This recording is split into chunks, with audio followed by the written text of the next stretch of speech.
waxaa jira dad leh Xasan Sheikh oo madaxweynihii ugu guulaha badnaa Soomaaliya tan iyo burburkii dalka. Waxaa jira kuwo kale oo leh guulaha la sheegayo badankood dowlado hore ayaa saldhigooda dhisay.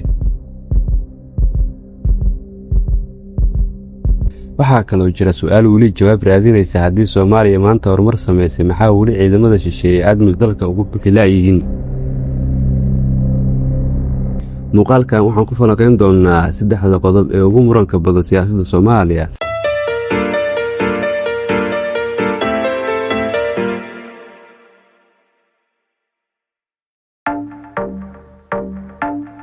kusoo dhawaada channelka. maanta waxaan eegaynaa dooda ka dhalatay qoraal si weyn ugu faafay baraha bulshada oo lagu difaacayo madaxweyne Xasan Sheikh Maxamuud. waxaan si gaar ah u falanqayn doonaa waxaa la qabtay, waxaa weli harsan iyo sababta admis weli dalka ugu sugan yihiin. qaybta koowaad, deen cafiska Soomaaliya. deen cafisku wuxuu ahaa reer Soomaaliyeed oo socotay muddo ka badan 20 sano. Soomaaliya waxay lahayd deymo bilaayin dollar gaaraya oo caqabad ku ah horumarka dalka. qoraalka lagu difaacayo madaxweynaha wuxuu sheegayaa inuu noqday hogaamiyihii dalka uga saaray deymahaas, laakiin marka xaqiiqada la eego geedi socodka deen cafisku ma ahayn wax hal maalin lagu gaaray.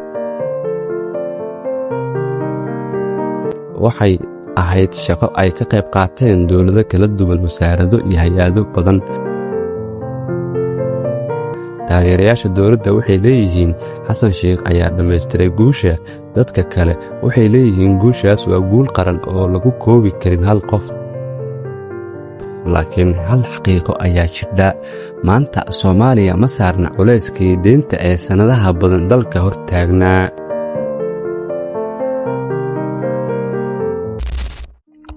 qodobka labaad waa cunaqabateenkii hubka. muddo 30 sano ka badan Soomaaliya waxaa saarnaa xayiraad hub. dowladdu waxay ku guulaysatay in xayiraadaas si rasmi ah loo qaado.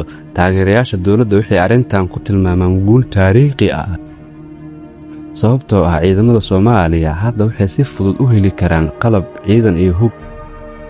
laakiin dadka qaar waxay qabaan in qorshaha iyo dadaalka lagu gaaray guushan uu soo socday muddo dheer.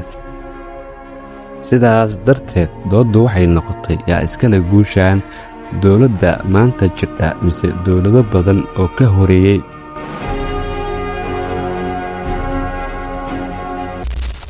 qaybta saddexaad, admis iyo su'aasha aan weli jawaabta helin. hadda aan gaarno qodobka ugu adag. admis, ciidamada midowda Afrika ee Soomaaliya. sannado badan ayaa la maqlayay in ciidamada admis dalka ka baxayaan. waxaan maqalnay jadwalo badan, waxaan maqalnay taariikho badan, waxaan maqalnay ballanqaadyo badan. laakiin su'aasha shacabka qaarkood isweydiinayaan waa maxaa weli si dhab ah loo arki waayey bixitaan buuxa. waxaa jira deegaano badan oo weli ciidamada admis joogaan. waxaa jira saldhigyo badan oo weli ay ilaalinayaan. waxaa jira howlgallo badan oo weli ay ka qayb yihiin. taageerayaasha dowladda waxay leeyihiin amniga Soomaaliya weli wuxuu u baahan yahay taageero caalami ah. laakiin dadka dhaliila waxay leeyihiin haddii la qaaday deyntii, haddii la qaaday cunaqabateyntii hubka, maxaa weli ciidamada shisheeye ugu bixi laayihiin dalka. tani waa su'aasha ugu weyn ee weli taagan. waxaa laga yaabaa in bixitaanka admis uu ku xirnaado awoodda ciidamada Soomaaliyeed inay si buuxda ula wareegaan amniga guud ee dalka. laakiin ilaa iyo hadda shacabka Soomaaliyeed waxay inta badan maqlaan qorshaha bixitaanka. wayna yar tahay meelaha si muuqata looga arka bixitaan dhammaystiran oo dalka oo dhan sameeyey.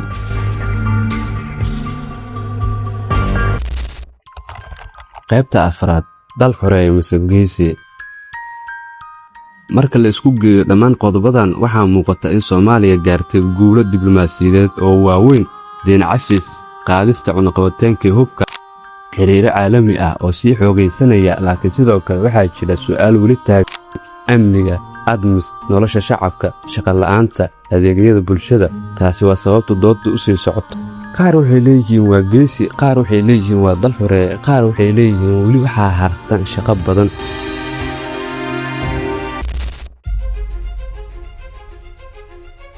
adiga maxay kula tahay deen cafiska ay qaadista cunaqabataanka hubka ma yihiin guulo ku filan in lagu xasuusto madaxweyne xasan sheekh